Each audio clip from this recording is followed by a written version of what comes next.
సాయికృష్ణ గారు, సార్ చెప్పండి సార్. అదే ఇందాక అడిగిన క్వశ్చన్ ఇంకొకసారి, అంటే ఇది వస్తుంది at the same time Saraswati వస్తుంది, అవును రెండు సార్. ఈటీవీ విన్ అనే బ్యానర్ రెండింటికి కామన్ గా ఉంది. అవును సార్. సో ఏంటి మరి, అంటే మీతో మీకు పోటీయా, లేకపోతే ఎందుకు ఆ డెసిషన్ తీసుకోవాల్సి వచ్చింది? ఆ, అదే అండి, రెండు మంచి సినిమాలు ఒకే రోజు చాలా రోజులు అయిపోయింది కదా, చూద్దాం అసలు ఎలా ఉంటుందని. అది చాలా డిప్లొమాటిక్ గా ఉంది, అసలు ఆన్సర్ లా లేదే. అసలు ఆన్సర్ అదే. ఎందుకంటే సరస్వతి వాళ్ళు చెప్తాను. ఒకే రోజు రావాలని అనుకోలేదు యాక్చువల్లీ. 8th March అయితే ఉమెన్స్ డే, అందుకోసం సరస్వతి 6th ప్లాన్ చేసాము. ఈవెన్చువల్లీ ఈ సినిమా February 12th రిలీజ్ కావాల్సింది. సో తర్వాత శ్రీ విష్ణు గారి సినిమా, తర్వాత ఏ భగవాన్ సినిమా అన్నీ పోగా 6th డేట్ కనిపించింది. సో రెండు మా సినిమాలే, రెండు మంచి సినిమాలే, ఒక రోజు వస్తే ఏమైద్ది. అదే అయితే లాస్ట్ టైం ఇది ఎందుకు థియేటర్కి వెళ్ళట్లేదు అన్నప్పుడు మీరు చెప్పిన రీజన్ కూడా అంతే స్ట్రాంగ్గా అనిపించింది అప్పుడు మాకు, చాలా కన్విన్సింగ్గా ఉంది. అంటే 90s తర్వాత మళ్ళీ అలాంటి కంటెంట్ ఏది రాలేదు, మాకు సబ్స్క్రిప్షన్స్ అనేవి కూడా ఇంపార్టెంట్ అని. బట్ మీరు యాజ్ ఏ ఓటీటీ కింద ఫస్ట్ ప్రిఫరెన్స్ దానికి ఇవ్వాలి కానీ, బట్ మీరు థియేటర్కి వెళ్ళడానికి ఫస్ట్ ప్రిఫరెన్స్ ఇవ్వడానికి రీజన్ ఏంటి ఈ సినిమా వరకు? ఈ సినిమా వరకా? సో అదే మీకు చెప్తా, అదే అనగనగా తర్వాత మంచి ఒరిజినల్ కాంటెంట్ లేకుండా థియేటర్కి వెళ్తున్నాం, ఓ సినిమా లేకుండా థియేటర్కి వెళ్తున్నాం. And some of the few contents థియేటర్కి వెళ్ళిన తర్వాత నెట్ఫ్లిక్స్కి వెళ్తున్నాయి. ఆ తర్వాత అందరూ అదే అడుగుతున్నారు, ఏంటంటే థియేటర్లో వస్తుంది, నెట్ఫ్లిక్స్లో వస్తుంది, ఎక్స్క్లూజివిటీ ఏం లేదా అనేది. సో ఒక మంచి సినిమా ఉంది, so only on ETV win అనే బ్రాండ్ని ఎక్కువ బిల్డ్ చేద్దాం అనుకున్నాం ఈ సినిమా నుంచి. ఈవెన్చువల్లీ ఏమైందంటే థియేటర్ ఎక్స్పీరియన్సే ఈ సినిమాకి బెటర్గా ఉంటుంది ఓటీటీ ఎక్స్పీరియన్స్ కన్నా అనేది ఫ్యూ ఫోకస్ గ్రూప్ టెస్టింగ్ వల్ల మేము కన్విన్స్ అయినాం, అందుకే తీసుకొస్తున్నాం. But experience okay sir, but build చేసుకోవాలని అంటే మీకు మెయిన్ కాన్సెప్ట్ బ్రాండ్ అది కదా.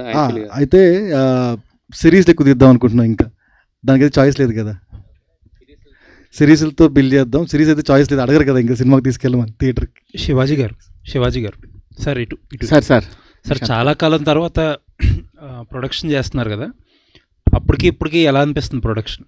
ఎందుకంటే చాలామంది ప్రొడ్యూసర్స్ చాలా మాట్లాడుతున్నారు, ప్రొడక్షన్ ఇలా ఉంది అలా ఉంది, ఈ ఇబ్బందులు ఆ ఇబ్బందులు, చాలామంది సైలెంట్ అయిపోతున్నారు కూడా కదా. అంటే నాకైతే ఏమీ అనిపించలేదండి. నాకు టాటా బిర్లా మధ్యలో నుంచి నాకు ఎక్స్పీరియన్స్ ఉంది సినిమా మేకింగ్ మీద. నాకైతే పెద్దగా డిఫరెన్స్ ఏమి అనిపించలేదండి. టెక్నికల్గా మారిందే తప్ప మేకింగ్ సైడు ప్రొడ్యూసర్గా దగ్గరుండి చూసుకుంటే నాకు అప్పుడు ఇప్పుడు నాకైతే పర్సనల్గా ఏమనిపించలేదు సార్. అంటే ఈటీవీ విన్ అప్రూవల్ ఉండటం వల్ల కొంచెం ఈజీ అయిందంటారు ఫైనాన్షియల్గా కూడా? డెఫినెట్గా కదండి, మనకొక సినిమాని కొనేశారు అని అంటే ఆ ధైర్యం వేరు కదా, ధైర్యం వేరు. ఇంకోటి, నేను ఈ సినిమాని థియేటర్లోనే గట్టిగా నమ్మాను. అందుకే కాన్ఫిడెంట్గా వాళ్ళు ఇచ్చిన డబ్బుల గురించి అంతవరకే కాకుండా దాన్ని ఎక్స్పాండ్ చేసి, నేను ఒకవేళ ఏదైనా దెబ్బ కొట్టినా కూడా భరించగలిగే స్థాయిలో దీన్ని ఎలాగైనా తీయాలి అనే ఉద్దేశంతో ఎక్కడా కాంప్రమైజ్ కాకుండా నేను ఈరోజు మీ అందరి ముందు గర్వంగా చెప్పగలనండి, ఈ సినిమా మీరు మన తెలుగులో కానీ తమిళ్లో కానీ తీసే బిగ్ సినిమాస్ తోటి ఆ క్వాలిటీ తోటి ఏమాత్రం తగ్గకుండా మాత్రం చేశానండి, అదైతే గ్యారంటీ. సో దానివల్లే నాకు కొంచెం డేస్ పెరిగినాయి, వాళ్ళు ఇచ్చిన దానికన్నా నాకు డేస్ కొంచెం ఎక్కువ పెరిగినాయి. ఇంకా మిగతా టెక్నికల్ సైడ్ మాత్రం టూ మచ్ స్ట్రాంగ్గా ఉంటుందండి సినిమా. మనం సినిమా ఎలా ఏ రేంజ్లో హిట్ అవుతుంది ఏమవుతుంది ఇదంతా కూడా ఆడియన్స్ పోయిన తర్వాత చెప్పాలి. బట్ ఇది మన కాన్ఫిడెన్స్ మాత్రం, ఏది సినిమా బాగుంది అనేది మన కాన్ఫిడెన్సు. మన చుట్టూ ఉన్న 10 మంది సినిమా చూసి సినిమా చాలా బాగుంది, థియేటర్కి రాలేదనేది లోపల లావా పొంగుతున్నా కూడా ఒక ఎథిక్స్ ఉంటాయి కదా. నాకు ఒక రీఎంట్రీ ఇచ్చిన ఒక సంస్థ, మనం ఇలా పోదాం, పైగా వాళ్ళు అన్న గొప్ప మాట కూడా ఏంటో తెలుసు, మీరు పెట్టింది మీకు మళ్ళీ వచ్చేస్తుంది, దాని గురించి ఏం ఆలోచించవద్దని కూడా చెప్పారు. సో ఇంత బాగా ఇంత గొప్పగా ఎవరు చెప్తారు చెప్పండి? మేము ఇచ్చింది ఈ బడ్జెట్లో సినిమా తీయాలి, నువ్వు తీస్తానన్నావు, అయిపోయింది, ఇంకా మాకు నీ దోల నువ్వు తీసుకున్నావు, ఇలా అనలేదు. సో అటువంటి కంపెనీలో నేను ఎదురు మాట్లాడేది ఉండదండి, ఎప్పటికీ ఉండదు. నా చివరి వరకు ఉండదు ఆ కంపెనీ దగ్గర మాత్రం. సో నాకైతే మార్పు ఏం కనపడలేదు నిశాంత్ గారు మేకింగ్లో. All the best. Thank you అండి. శివాజీ గారు, ఫస్ట్ టైం మీరు ప్రెస్ మీట్ పెట్టి అది అనౌన్స్ చేసినప్పుడు ట్రైలర్ ఇదేంది ఇంత మంచి కంటెంట్ని ఇలా వెళ్తున్నాడు అనుకున్నాం. లక్కీగా ఆ రోజు అనిల్ లాంటి ఒక పాజిటివ్ పర్సన్ రాబట్టి ఇమ్మీడియట్గా ప్రివ్యూ చూసేసి ఇమ్మీడియట్గా మీకు ఇలా మారింది. మీరు కనుక ప్రొడక్షన్ చేయకపోతే ఇప్పుడున్న బడ్జెట్లో ఈ సినిమా జరిగేదా ఇప్పుడున్న సిచ్యువేషన్స్లో? ఖచ్చితంగా కాదండి, 100%. ఈ సినిమా ఒక 6 కోట్ల దాకా అయ్యేది గ్యారంటీగా. నేను చూస్తున్నాను కాబట్టి, నేను సినిమాలు చేస్తున్నాను కాబట్టి ఒక 5.5 నుంచి 6 కోట్లు గ్యారంటీగా అయ్యేదండి. బికాస్ ఇక్కడ ఏంటంటే మనము దగ్గరుండి చూసుకున్నప్పుడు, మనం పిల్లల్ని దగ్గరుండి చూసుకున్నాం అనుకోండి, ఏమైద్ది, మన కంట్రోల్లో ఉంటారు. మనం వాళ్ళని స్కూల్ పంపించేసాం, మన ఫీల్ అయ్యి మన దారిని మనం ఎరా వచ్చావా ఇంటికి అని అడిగితే వాడు వచ్చాననే చెప్తాడు. అంటే ఎందుకంటే నాన్న లేడు అక్కడ. ఎరా వచ్చావా అంటే అర్థం ఏంటి, ఎరా ఇంకా రాలేదంటే వాడు టెన్షన్ పడతాడు, కానీ వచ్చావంటే అదే డిఫరెన్స్ అండి, ఏముండదండి. ఎప్పుడైనా వేసుకున్న బడ్జెట్ కొంచెం అటు ఇటు అవుతుందే, కానీ బీభత్సంగా అయితే మాత్రం అదంటే నేచరు సపోర్ట్ చేయక మిగతా కారణాలు ఉండొచ్చు. గట్టిగా మేనిఫెస్ట్ చేసుకున్నట్టున్నారు. ఈ సినిమా వల్ల నాకు తెలిసి ఒక్క సుధీర్ గారికే లాభం అండి. మిగతా వాళ్ళందరికంటే ఇప్పుడు ఈటీవీ వాళ్ళకి ఏమవుదు, వంశీ గారికి ఇంకో 4 సినిమాలు చేస్తారు, మీరు చేసుకుంటూ ఉంటారు. ఇదే మాట నేను అన్నాను తనతోటి, నువ్వు అవును. చాలా లక్కీ ఫెలో అయ్యా ఈ సినిమాకి మాత్రం, నువ్వు చాలా అదృష్టవంతుడివి. అది ఈ ఓటీటీలో అయినా అదృష్టవంతుడివే, ఇక్కడ డైరెక్ట్ థియేటర్లో ఓటీటీలో తీయటం వేరు శివాజీ అన్న. ఎట్టి పరిస్థితుల్లో కూడా- ఓటీటీలో రిలీజ్ అయిన సినిమాలన్నీ సితార్లు అడ్వాన్స్లు ఉంటే డైరెక్టర్లకి భలేవాడు. నా పాయింట్, థియేటర్కి వచ్చే ఆడియన్కి ఉండే మజా వేరే. మీరు చెప్పినట్టు ఆ దర్శకుడికి, ఏ దర్శకుడికైనా థియేటర్లో తన పేరు చూసుకోవటం వేరు, ఓటీటీలో పేరు చూసుకోవటం వేరు. సుధీర్ గారి ఎక్స్పీరియన్స్. డెఫినెట్గా అండి, థ్యాంక్ యూ ఫస్ట్ అది అన్నందుకు. మీరు అన్నట్టు థియేటర్లో పేరు చూసుకోవడం ఎమోషన్, చిన్నప్పటి నుంచి అది చూసే ఇంత దూరం వచ్చాం కదా. సో సడన్గా టీవీకి వెళ్ళిపోతున్నప్పుడు చిన్న డిసప్పాయింట్మెంట్ డెఫినెట్గా ఉంది. బట్ తర్వాత ఇందాక నేను చెప్పినట్టుగా ఒక మిరాకిల్ లాగా జరగటం, సో ఈరోజు అగైన్ మళ్ళీ నేను థియేటర్లో నా పేరు నేను చూసుకుంటున్నాను అన్నప్పుడు చాలా హ్యాపీగా ఉందండి. దాంట్లో డెఫినెట్గా అది హ్యాపీ మూమెంటే. అలియానా ఏమన్నా రంజాన్ మాసంలో ఏదన్నా మంచి న్యూస్ చెప్తారేమోనని, అంటే టాలీవుడ్లో హాలీవుడ్ ఎంటర్టైన్మెంట్ అని చెప్పి ఒక బ్యానర్ స్థాపించి ఒక మంచి సినిమా తీశారు, అందరూ బాగుండాలి అందులోనే ఉండాలని. అది కూడా ఒక పాజిటివ్ ఫీలింగ్ తీసి మళ్ళీ ఆపేశారు. ఈ రంజాన్ మాసంలో ఏదన్నా కొత్త అనౌన్స్మెంట్ చేస్తారేమోనని. చెప్తా, ఇది రంజాన్ కదా, బక్రీద్లో అడుగు చెప్తాను. Thank you. శివాజీ గారు, సార్ ఇప్పుడు కోర్టు సినిమాతో మీరు టోటల్గా మంగపతి అయిపోయారు. ఇమేజ్ పరంగా కానివ్వండి, దాని celebration, character celebration, cinema success అన్నీ బాగా బ్రహ్మాండంగా సెలబ్రేట్ అయ్యేది. ఇప్పుడేమో ఇందులో అంటే సోషల్లీ ప్రిడామినెంట్ క్యారెక్టర్గా కనిపించారు మీరు. ఇందులో ఈ ట్రైలర్లో చూస్తుంటే కొంచెం హెన్పెక్డ్ హస్బెండ్ లాగా కొన్ని షాట్లు డిపిక్ట్ చేస్తున్నాయి. వాట్ ఈస్ దిస్ ట్రాన్స్ఫార్మేషన్ అండి? అంటే ట్రాన్స్ఫార్మేషన్ అంటే ఆర్టిస్ట్గా అన్నీ చేయాలి కదండి. మీ తాలూకు సైకలాజికల్ అప్లికేషన్ కానివ్వండి, ఒక ఆర్టిస్ట్గా అది ఆటోమేటిక్ వస్తుందండి, అనుభవంతో వస్తుంది. నటుడిగా పరిణతి చెందినప్పుడు అవన్నీ కూడా ఏది బాగా ఎంజాయ్ చేశారు? నేను ప్రతి ఒక్కటండి, ఇప్పుడు నేను చేసే సినిమాలన్నీ కూడా నాకు వచ్చిన పాత్రలు అటువంటి అదృష్టం అండి. అది నిజం చెప్తున్నాను. నేను ఇంద్రాలో ఆ క్యారెక్టర్ చేసిన రోజు అదే ఆర్టిస్టు, అదే పెర్ఫార్మెన్సు. దాని తర్వాత ఒట్టేసి చెప్తున్నాలో చేసిన క్యారెక్టర్ అదే పెర్ఫార్మెన్సు, మంగపతిలో చేసింది అదే, దండోరాలో చేసింది కూడా అదే ఆర్టిస్టు. ఇక్కడ డిఫరెన్స్ ఏముంటుందంటే అండి, నాకు అనిపించింది ఒకటి టైము, 2 పాత్రలు రావటం. మేజర్గా కీ రోల్ ప్లే చేసింది మాత్రం నా విషయంలో టైం, అంతే సార్. Very good. ఆ చిన్న లక్ ఫ్యాక్టర్ అనేది నాకు వర్కౌట్ అయింది అనిపించింది. Very good, congratulations, all the best. Saikrishna గారు, సార్ చెప్పండి సార్. ఇప్పుడు మొట్టమొదట this film was made for OTT అంటే, బట్ ఆయన అడిగింది థియేటర్గానే, but it was later altered for OTT. Right sir. Yeah. Okay, తర్వాత మళ్ళీ అనిల్ రావిపూడి గారు లాంటి ఒక పెద్ద డైరెక్టర్ వచ్చి ఇది థియేట్రికల్ ఫిల్మ్ అనగానే that became a theatrical film. Not completely true. Yeah. అదే కదా ఇప్పుడు డిస్కస్ చేస్తున్నది. అనిల్ గారు చెప్పిన తర్వాత మనం ఒక 4-5 ఫోకస్ గ్రూప్ టెస్ట్ చేసినాం. ఆ ఫోకస్ గ్రూప్స్ కూడా అదే లెవెల్ ఆఫ్ ఎక్స్పీరియన్స్ని చేసిన తర్వాత we decided that. Was it not done before? No, it was decided before to do it in OTT because after Rajavich Rambe, after the ETV and Netflix collaboration, we thought of doing it for OTT ane. Okay. Yeah. వాస్తవం అండి నాగేంద్ర గారు. ఏంటంటే అనిల్ గారు చెప్పటం అనేది ఆయన చెప్తే చేస్తున్నామని కాదు, ఆయన ఎక్స్పీరియన్స్ని ఎక్స్ప్రెస్ చేయటం వల్ల తర్వాత ఇంకా కొన్ని ఫ్యామిలీస్ కూడా థాట్ ప్రొవోకింగ్ అండి, అంతే. అది అంతే అండి. మళ్ళీ మనం అంతా నెపం ఆయన మీద పెట్టండి, అది రేపొద్దున ప్రెషర్ అయితే తప్పుగా ఉంటుందేమో అనిపించింది నాకు. నేనంటే చెప్తున్నా, అది ఫోకసింగ్ ఏదో చేసామని చెప్పారు కదా, నేను అది I came to know. But ఎందుకంటే గబుక్కుని ఓటీటీ నుంచి థియేట్రికల్ డైమెన్షన్కి ఎలాగ వెళ్ళిపోయింది, థియేట్రికల్ డైమెన్షన్ నుంచి మళ్ళీ ఓటీటీకి ఎలాగ వచ్చింది, ఓటీటీ నుంచి మళ్ళీ థియేటర్కి ఎలా వచ్చిందన్న ఆ ట్రాన్స్ఫర్మేషనే కొంచెం సామర్సాల్ట్ మూమెంట్ లాగా అనిపించింది నాకు. In December only we decided it should be in OTT అని. Okay, but all of you all the very best. More importantly first time director, పెద్ద హిట్ కావాలి. Thank you so much, sir. Should become a very very big hit. Thank you. Industries sake. Good luck, all the very best. Thank Shivaji thank you sir. Suresh, మన first ఒక దీని గురించి main character గురించి, panchayat secretary Sriramu క్రిమినల్గా ఎందుకు మారాల్సి వచ్చింది? 6వ తారీఖు నాడు నేను ఖచ్చితంగా 6 కాదు 5వ తారీఖు నాడే నీకు టికెట్లు పంపిస్తాను, నువ్వు సినిమా చూసి ఎందుకు మారాల్సి వచ్చిందా నువ్వు అను, అప్పుడు నేను హ్యాపీ ఫీల్ అవుతా సురేష్. అంటే ఫ్యామిలీగా నడుస్తున్న సినిమా ఇది అవుట్ అండ్ అవుట్ ఫస్ట్ నుంచి కూడా నేను డిసైడ్ అయింది 90s తర్వాత నేను డిసైడ్ అయింది ఒకే కైండ్ ఆఫ్ మూవీస్ చేయొద్దు. డబ్బుల కోసం అయితే గంటల లెక్కన కూడా ఫ్రీగా, అంటే అంత ఫ్రీనెస్ లేకుండా మనం పనిచేసేంత అవకాశం వచ్చింది.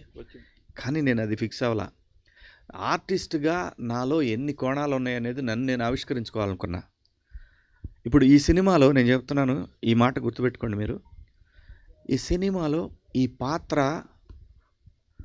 ఆ పెయిన్ తాలూకా ఎక్స్ప్రెషన్స్ని అంటిల్ లాస్ట్ ఫ్రేమ్ వరకు ఆ హ్యాపీనెస్ని, ఆ పెయిన్ని, వాటన్నిటిని తీసుకెళ్తూ ఉంటుంది తప్పితే శ్రీరామ్ కనపడతాడు తప్పితే శివాజీ కనపడ్డాడు. అంత బాగా డిజైన్ చేశారు పాత్రని. అది నాకు రావటం నా అదృష్టం. ఇందులో ఎటువంటి శశభిషాలు ఏం లేవు. నేను కోరుకున్నట్టే దేవుడి దయ వల్ల కథలన్నీ కూడా, నేను ఇది కామెడీ సినిమా, లయ నేను చేయాలి అని అంటే కామెడీ, ఈ కథకి లయ బాగుంటుంది అని నేను ఫిక్స్ అయిన తర్వాత ఇది చేద్దాం అని అప్పుడు ఈటీవీ విన్కి పంపించింది.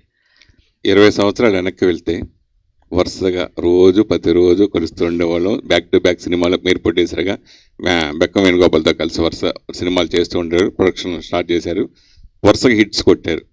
ఇప్పుడు హీరోలకి అంత యాక్సెస్ మిగతా వాళ్ళతో ఉండకపోవటం, ఇలా జరగడం, అప్పటికిప్పుడుగా వచ్చిన మార్పు గురించి మీరు ఏం చెప్తారు? చాలా ఉంది సురేష్, నిజంగా చెప్తున్నాను కదా. ఆ హ్యాపీనెస్ అనేది మన మధ్యలో ఉన్న ఆ సంబంధాలు, మానవ సంబంధాలు అనేవి ఒకే ఇండస్ట్రీలో పనిచేస్తూ అవి తగ్గినాయి. అది వాస్తవం, అది ఎవరైనా అంగీకరించాల్సిందే. కాలం మారుతుంది, కాలానుగుణంగా మనందరం కూడా అలాగే, మన నెక్స్ట్ జనరేషన్ ఉంటుంది కదా, వాళ్ళు ఏంటి ఇది అని మనల్ని అనుకుంటారు. సో ఇది కాలానుగుణంగా మారాల్సిందే సురేష్. నాకైతే అది చాలా మిస్సింగ్. ఎట్లాగైతే మీరు ఫీల్ అవుతున్నారో, ఎలా తిరిగేవాళ్ళము, ఎలా మాట్లాడుకుని, ఇప్పుడు ఏం ఇందాక శివ ఏదో మాట్లాడుతుంటే వెనకాల చూసుకోవాల్సి వస్తుంది, ఎవరి దగ్గర కెమెరాలు ఉన్నాయా, పర్సనల్ విషయాలు ఏదైనా సరదాగా మాట్లాడుకోవడానికి కూడా అవకాశం లేకుండా. Those are golden days 100%. ఇవంటే గోల్డ్ బాగా పెరిగిండేసి, ఇవి రేటు పెరిగిండేసి ఇవి. లయ గారు, సో మీకు ఆ క్వశ్చన్ మీకు కూడా వర్తిస్తుంది అనుకోండి. సరే, అంటే మళ్ళీ ఇప్పుడు డబుల్ హ్యాట్రిక్కి శ్రీకారం చుట్టే సినిమా ఇది అవుతుందని మీకు నమ్మకం ఏర్పడిందా థియేటర్కి వస్తున్నప్పుడు? డెఫినెట్గా అండి, దీనికి అయితే పొటెన్షియల్ తప్పకుండా ఉంది. అది స్టోరీ విన్నప్పుడు అవనివ్వండి, చేస్తున్నప్పుడు ఇంకొంచెము, తర్వాత చేసిన తర్వాత డబ్బింగ్కి వెళ్ళినప్పుడు ఇంకొంచెము, తర్వాత ఫుల్గా సినిమా చూసిన తర్వాత వచ్చిన కంటెంట్ ఫీలింగ్, ఓకే దీంట్లో విషయం ఉంది, దీంట్లో అంటే కొన్నిసార్లు ఏమవుతుందంటే స్టోరీలో ఉంటుంది కానీ మనం బయట అవుట్పుట్ వచ్చేసరికి చాలా తక్కువ వచ్చేస్తుంది, అంటే మన అవుట్పుట్ తక్కువ అయిపోతుంది. అలా ఏమీ లేకుండా ఇంకా బెటర్గానే ఉంటూ నేను వినిన దాని కంటే, ఊహించుకున్న దానికంటే బెటర్గా వచ్చిన అవుట్పుట్ వల్ల ఆ కాన్ఫిడెన్స్ అయితే డెఫినెట్గా ఉంది. సో ఇప్పుడు చూడాలి. ఇండస్ట్రీలో హీరోయిన్గా ఆ వాల్యూ వేరేగా ఉంటుంది, క్యారెక్టర్ ఆర్టిస్ట్గా వాల్యూ వేరేగా ఉంటుంది. మీరు హీరోయిన్గా చేశారు, మధ్యలో క్యారెక్టర్ ఆర్టిస్ట్గా చేశారు, మళ్ళీ ఇప్పుడు హీరోయిన్గా చేయడం. సో ఈ వ్యత్యాసం గురించి ఏం చెప్తున్నారు? ఫర్దర్గా కూడా మీరు హీరోయిన్గానే చేస్తారా, క్యారెక్టర్లు వచ్చినా చేయరా? అలా ఏం లేదండి, మనం మంచి పాత్రలు అయితే చేస్తాము. అది క్యారెక్టర్సా, హీరోయినా, ఇప్పుడు నేను ఎప్పుడు హీరోయిన్ అంటే అంటున్నారు కానీ బట్ నేను ఎప్పుడు మెయిన్ లీడ్ అని అంటే దట్ ఈస్ అ రోల్, అది అంతే తప్ప దెర్ ఇస్ నథింగ్ అలా ఇదే చేయాలి అదే చేయాలని ఏం లేదు. అట్ ద సేమ్ టైం ఏంటంటే హీరోయిన్కి ఒక రకమైన గుర్తింపు ఇది అది అంటున్నారు కానీ నన్ను ఎప్పుడు మీలాంటి వాళ్ళు ఎప్పుడు మా లయ అని అంటారు. అది నేను క్యారెక్టర్ ఆర్టిస్ట్ అయినా కూడా, లేకపోతే నేను ఆర్టిస్ట్గా చేయకపోయినా కూడా, మీరు ఎక్కడైనా నన్ను బయట మీట్ అవుతే మాలయ అని అంటారు.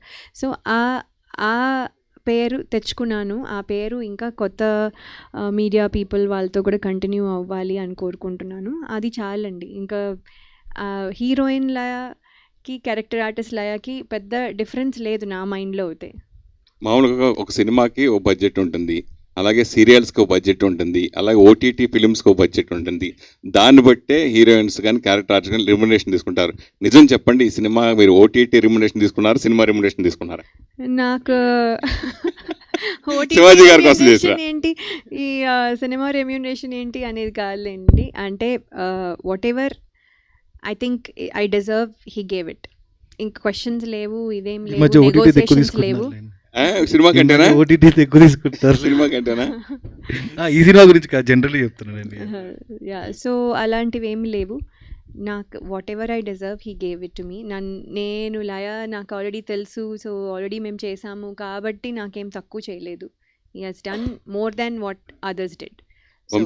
వంశీ గారు, మీరు ఇండస్ట్రీకి రాకముందు నంది అవార్డ్స్ ఉండేవి, మీరు ఇండస్ట్రీకి వచ్చిందని నంది అవార్డ్స్ లేవనుకుంటా నాకు తెలిసి.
నిషా గారిది ఆ వీడియోస్ నేను రెగ్యులర్గా చూస్తాను.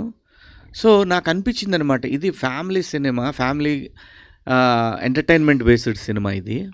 సో ఖచ్చితంగా వాళ్ళతోటి ఎలాగైనా సరే వాళ్ళని ప్రమోషన్కి మాకు ఉపయోగపడేలాగా ఒక వీడియో చేయాలనుకున్నాను. నేను అడిగాను, వాళ్ళు యాక్సెప్ట్ చేశారు ఈ సినిమాకి సపోర్ట్ చేయమని. ఓకే, ఈవెంట్కి కానీ పిలుచుకొస్తారా వాళ్ళని? ఏమండి? లేదండి, లేదండి, లేదా? వాళ్ళు రారండి. వాళ్ళు బేసిక్గా ఏంటంటే నా మీద ఉన్న గౌరవంతో యాక్సెప్ట్ చేశారు అంతే తప్ప వాళ్ళేమి డబ్బులు తీసుకొని ఇలా అట్లా కాదు. వాళ్ళు దే ఆర్ ఎనఫ్. డెఫినెట్గా వాళ్ళు మంచి వీడియోలు, మంచి కంటెంట్ చేయాలనే ఉద్దేశం అంతే. ఓకే, మీరు ఏదైనా ఒక మంచి, అంటే మీరు ఒక హార్టెడ్ ఫుల్ మంచి ఏంటంటే చెప్పేది, మీరు ఏదైనా ఒక మంచి మాట చెప్తుంటారు, అప్పుడప్పుడు సోషల్ మీడియాలో కూడా బాగా ఇది అవుతుంటుంది కదా, అందుకే అడుగుతున్నాను. అంటే ఈ సోషల్ మీడియాలో మీరు కొద్దిగా యాక్టివ్గా ఉంటారు కాబట్టి ఒక మంచి మాట చెప్తారని నేను అడుగుతున్నాను. బేబీ పునర్విక గురించి మీకు తెలిసే ఉంటుంది, మీరు ఏదన్నా ఒక మంచి మాట ఆ పాప గురించి. అదేనండి, నేను యాక్చువల్గా నిన్న వాళ్ళు ఒక నంబర్ పెట్టారు, ఆ నెంబర్కి నేను పే చేద్దామని వెళ్తే ఈ నెంబర్కి ఓవర్లోడెడ్ అయిపోయి వచ్చింది కాబట్టి రేపు ట్రై చేయండి అని అన్నారు. సో దాంతో మార్నింగ్ ట్రై చేస్తే మార్నింగ్ గవర్నమెంట్ ఇచ్చేసింది, గవర్నమెంట్ ఏదో సపోర్ట్ చేస్తుంది, సో కాబట్టి ఇంకెవరు వసూలు చేయట్లేదు అన్నారు. నిజాయితీగా నేను వెళ్ళానండి, నా దగ్గర ఫెయిల్ అయిన అవి ఉంటాయి మనకి ఫోన్పేలో, వాటిలో ఫెయిల్ అయిన ఇవి వస్తాయి. సో ఏదైనా సరే మానవత్వం బతికే ఉంది. నిజంగా చాలా కొన్ని లక్షల మంది రియాక్ట్ అయ్యారు. సో ఇదే కంటిన్యూ అవ్వాలి. మనం మనుషులం, అందరం కలిసి ఉందాం, అందరూ బాగుండాలి, అందులో అందరూ ఉండాలి. అది. Thank you. అలీ గారు, నీ జీనీ ప్యాంటు చూసి బుల్లెమ్మో పాట దగ్గర నుంచి మీరన్నా, మీ పాటలన్నా, మీ డ్యాన్స్ అన్నా ఇష్టపడిన వాళ్ళు చాలామంది ఉంటారు. సో ఎస్పెషల్లీ పాయా సాంగ్ చాలా అద్భుతంగా ఉంది సాంగ్. సో ఆ సాంగ్ ఫస్ట్ విన్నప్పుడు మీకు ఎలా అనిపించింది? అలాగే నిర్మాత బండ్ల గణేష్ చేత డ్యాన్స్ చేయించడం ఒకటైతే, దాంట్లో లిరికల్గా చంద్రబాబు నాయుడు గారి గురించి, మన పవర్ స్టార్ పవన్ కళ్యాణ్ గురించి, వీళ్ళందరి గురించి లిరికల్గా ఉన్నప్పుడు పాట విన్నప్పుడు మీ ఫీలింగ్ ఏంటి? యాక్చువల్గా ఆ పాట తీసుకొచ్చింది నేనే. సో అది చెప్పారులే. ఎస్, అయితే అది ఇక్కడ మనం హిందీలో కాకుండా తెలుగులో దాన్ని తెలంగాణ యాసలో దాన్ని పాట చేసి చేయడం జరిగింది. పాట చేసిన తర్వాత శివాజీ రోజు నైట్ ఫోన్ చేసి, అన్న పాట రెడీ అయిపోయింది, ఒకసారి వినిపిస్తాను, నీకు పంపిస్తున్నాను, విను, మళ్ళీ 10 minutes తర్వాత దాన్ని డిలీట్ చేసే అన్నాడు. నేను విన్నా, శివాజీ చాలా బాగుంది, ఇది అద్భుతంగా ఉంది, డైరెక్టర్ గారు కూడా చాలా హ్యాపీ ఫీల్ అయ్యారు, అన్న నేను బండల్ గణేష్ని అనుకుంటున్నాను అన్నాడు. ఒకసారి నువ్వు డైరెక్ట్గా వెళ్ళు అనగానే తను వెళ్ళటం చెప్పటం, ఒక డేట్ ఇచ్చాడు. ఆ డేట్లో తనకేదో ప్రాబ్లం ఉంటే తన సొంత పనుల మీద డేట్ మళ్ళీ మార్చి దాన్ని చేయడం జరిగింది.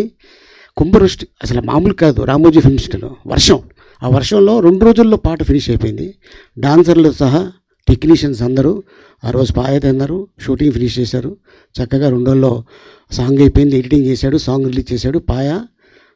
పాయ ఎంతమంది తిన్నారో తెలియదు కానీ ఈ పాట రిలీజ్ అయిన తర్వాత పాయ చాలామంది తిన్నారు, అంత అద్భుతంగా. వంశీ గారు, అది యాక్చువల్లీ మీరు రెగ్యులర్గా సినిమాలు చేస్తున్నారు, నిజంగానే మీరు చెప్పినట్టు రెగ్యులర్గా మీడియాతో కలుస్తున్నారు, రెగ్యులర్గా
మీడియా కాస్ట్ అండ్ క్రూ అందరికీ కూడా thank you very much. We wishing you all the very best to the entire team.